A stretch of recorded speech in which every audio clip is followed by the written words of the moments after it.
రాజధాని అమరావతిపై వైసీపీ విష ప్రచారం చేస్తోందని సీఎం చంద్రబాబు విమర్శించారు. గతంలో మూడు ముక్కలాట ఆడి ఇప్పుడు మావిగన్ అంటున్నారని మండిపడ్డారు. సంపద సృష్టించలేని వారికి సంక్షేమం గురించి మాట్లాడే అర్హత లేదని సీఎం చంద్రబాబు అన్నారు.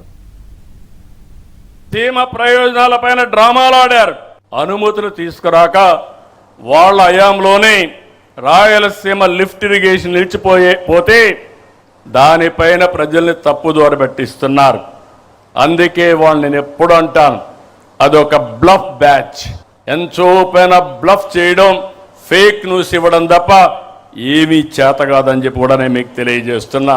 రాష్ట్రంలో రాజకీయ పార్టీ ముసుగులో గొడ్డలి పార్టీ కుట్రలు చేస్తా ఉంది. వీటిని ఆదిలోనే అడ్డుకోవాలి, ఎండగట్టాలి. నా జీవితంలో ఎప్పుడూ చూడలేదు మహానాడు పసుపు పండుగ ప్రజలందరికీ ఒక భరోసా ఇచ్చే ఒక ఉత్సవం. ఇలాంటి రోజున ఈ రోజు ఏదో మీటింగ్ పెట్టుకొని దీన్ని డైవర్ట్ చేయాలనుకుంటే నీలాంటి వాళ్ళు ఎన్ని కుయుక్తులు వన్నినా ఏ మాత్రం డైవర్ట్ చెయ్యలేరు, డీవియేషన్ చెయ్యలేరు. రక్త చరిత్ర రాసేవాళ్ళు స్వర్ణాంధ్ర చరిత్ర లిఖించలేరు. అందుకే గొడ్డలి పార్టీ నెవర్ అగైన్. ఇది మీ అందరి మనసుల్లో ఉండాలి, ప్రజల మనసుల్లో ఉండాలి. వేట కొడవళ్ల నుంచి గొడ్డలికి మారడం వాళ్ళ విధానం. ఐటీ నుంచి క్వాంటం దిశగా ఎదగడం మన విధానం. Both are not same. వేట కొడవళ్ల నుంచి గొడ్డలికి మారడం వాళ్ళ విధానం. ఐటీ నుంచి క్వాంటం దిశగా ఎదగడం మన విధానం. Both are not same. వైసీపీకి రాజధాని పైన ఒక విధానం లేదు, విజన్ లేదు. విషయం కక్కడమే తెలుసు. ప్రతిపక్షంలో అమరావతికి మద్దతు అన్నారు, అధికారంలో 3 రాజధానులు అన్నారు. ప్రతిపక్ష హోదా పోయాక ఇప్పుడు మావిగన్ అంటున్నారు. వీళ్ళని ఏమనాలో నాకైతే అర్థం కాలేదు. కేంద్ర ప్రభుత్వం పార్లమెంట్లో పెట్టి చట్టం చేసిన తర్వాత కూడా మావిగన్ మాట్లాడతారు. వాళ్ళకు ఒక గోల్ లేదు, అదొక అడ్డగోల్ బ్యాచ్.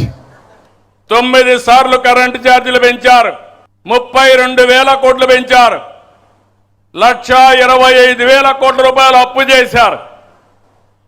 ఎలక్ట్రిసిటీ బోర్డుని దివాలా తీపిచ్చారు.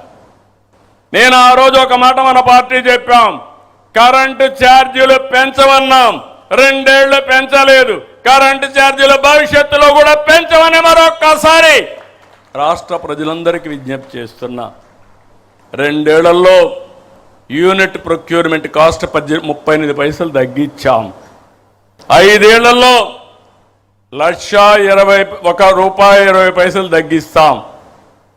అప్పులన్నీ కూడా తీర్చి తర్వాత ఏం చేయాలనో అది కూడా ఆలోచించే దిశగా ముందుకు పోతున్నాం. నీటి విలువ తెలిసిన ప్రభుత్వంగా ఇరిగేషన్ క్యాలెండర్ ప్రకటించాం. 36 ప్రాజెక్టులు ఎప్పుడు పూర్తి చేస్తామో డేట్ వారీగా ప్రకటించాం.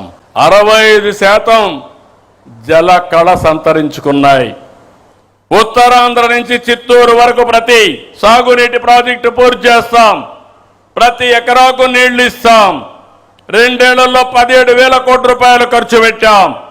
రాబోయే 3 ఏళ్లలో 36,000 కోట్ల రూపాయలు ఖర్చు పెట్టి ప్రతి ఒక్క ప్రాంతాన్ని సస్యశ్యామలం చేసే బాధ్యత ఈ ప్రభుత్వానిదని మరొక్కసారి విజ్ఞప్తి చేస్తున్నా.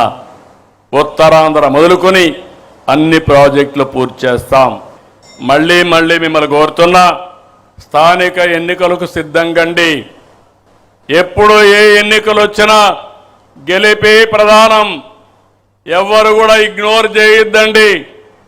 నాయకులకు గౌరవిస్తాం. మీ పరిధిలో మీరు గెలవకపోతే మాత్రం మీకు దండం పెడతారని మళ్ళీ ఒకసారి విజ్ఞప్తి చేస్తున్నా. గెలిపి ద్వేయంగా నాయకత్వం పనిచేయాలి. ఎక్కడికక్కడ ప్రజలతో అనుసంధానం కావాలి. ప్రజా సమస్యల్ని పరిష్కారం చేయాలి. సమస్యల్ని పరిష్కారం చేయడమే కాకుండా చేసిన పని మన ద్వారా చేశామని పదే పదే ప్రజలకు గుర్తు చేసి వాళ్ళని మన పార్టీ వైపు ఆకర్షించుకునే బాధ్యత కూడా మీదే. ఓటు నమోదు కార్యక్రమం పైన కూడా శ్రద్ధ పెట్టండి. సర్ వస్తా ఉంది, దీనిపైన బిఎల్ఓలతో కోఆర్డినేట్ చేసుకోవాలి. స్పెషల్ ఇన్సెంటివ్ రివిజన్లో అందరూ భాగస్వాములు కావాల్సిన అవసరం ఉంది. ఇక్కడ మీకు ఒక విషయం చెప్తున్నాను, వేరే పార్టీ వాళ్ళు తప్పులు చేసి ప్రజలు వాళ్ళు అంతేలే అనుకుంటారు, కానీ మన టీడీపీ వాళ్ళు సిగ్నల్ జంప్ చేసినా అది ఒక పెద్ద నేరంగా పరిగణిస్తారు. ఈ విషయం మీరు గుర్తుపెట్టుకోవాల్సిన అవసరం ఉంది. అది మన పార్టీ విశ్వసనీయత.